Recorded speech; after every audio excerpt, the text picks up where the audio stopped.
Matapos manalo ang Prime Minister ng Japan na si Sanae Takaichi na nakakuha ng landslide na boto, nasa focus na ngayon si Takaichi sa Article 9, isang batas na nagbabawal sa pagpapalakas ng puwersa militar ng Japan. Ngunit inihayag ni Takaichi na babaguhin nito ang batas para sa muling pagbangon ng sandatahang lakas ng Japan. Suportado ng Amerika ang nais ni Takaichi, isang dahilan upang maglabas ng pahayag ang China at sinabing pipigilan nito ang muling pagtatag ng militarismong Hapon.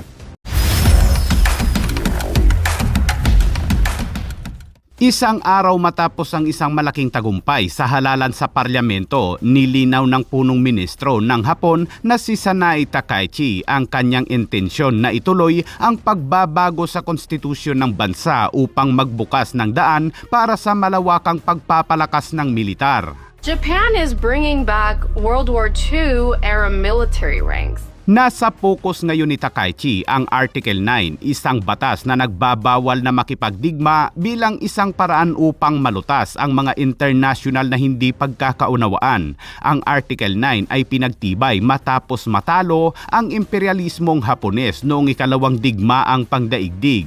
Matagal nang nilimitahan ng Article 9 ang laki ng armadong puwersa ng Japan at nilimitahan ang mga ito sa isang tungkulin sa pagtatanggol lamang sa sarili. Dahil sa batas na ito ay mahabang panahong nanahimik ang Japan hanggang sa nasapawan na ng China ang lakas militar nito. Pero ngayong nasa posisyon na si Takaichi dahil sa landslide na botong nakuha nito, sa isang presscon ay inihayag ni Takaichi ang muling pagbangon ng sandatahang lakas ng Japan. Sinabi ni Takaichi na magsasagawa siya ng isang pambansang referendum upang amyendahan ang konstitusyon sa lalong madaling panahon. Ipinahayag niya ang kanyang personal na suporta para sa pagbabago ng Article 9 na pumipigil sa pagpapalakas ng militar ng Japan, kaya't ang kanyang hayagang layunin ay kinagalit na naman ng China.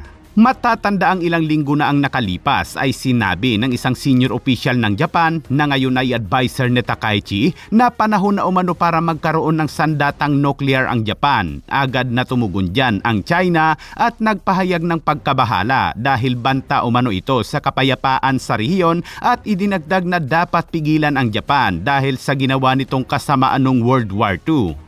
Nababahala ang China sa mga plano ng Japan, lalo't ang Japan ay kaalyado na nito ang dating mga kalaban nito tulad ng Amerika, Australia at Pilipinas na nagpahayag din na ipagtatanggol nito ang Taiwan kung sakaling lumusob ang China.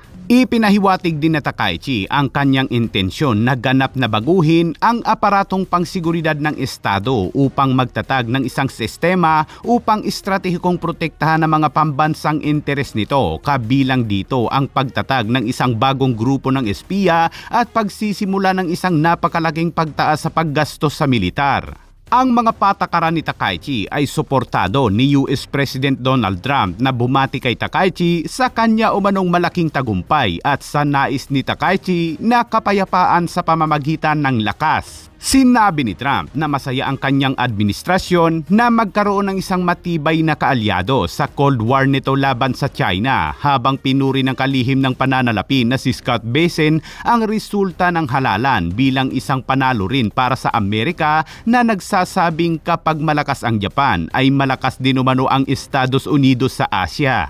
Sa kanyang press conference, sinabi ni Takaichi na ang Japan ay maghahanda para sa isang pangmatagalang digmaan at suriin ang mga bagong paraan ng pakikipaglaban, kabilang ang malawakang pag-deploy ng mga drone na kadalasang ginagamit ngayon sa mga labanan, habang hindi ito nagkomento kaugnay sa sandatang nuclear.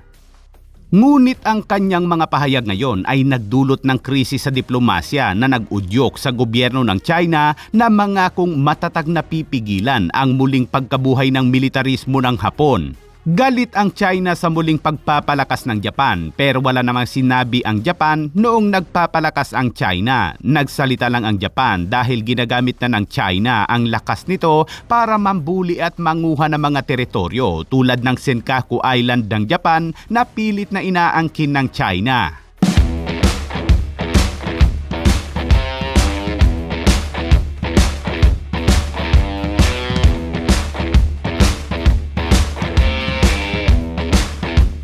Samantala, formal na ipinagkaloob naman ng gobyerno ng Japan ang 5 coastal radar system sa Pilipinas na ayon pa sa hukbong dagat ng Pilipinas ay magpapahusay sa kakayahan nito sa pagsubaybay sa katubigan ng bansa.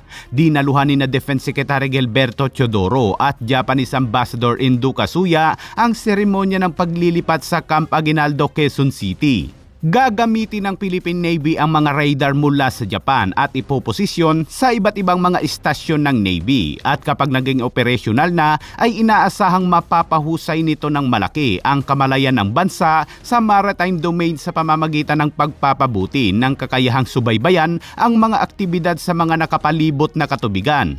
Para sa isang bansang may arkapelago tulad ng Pilipinas, ang pagkakaroon ng matibay at maasahang mga sistema ng radar ay mahalaga sa pagbabantay sa malawak na larangan ng karagatan ng ating bansa, pagtaguyod sa ating soberanya at pagprotekta sa ating mga interes sa karagatan.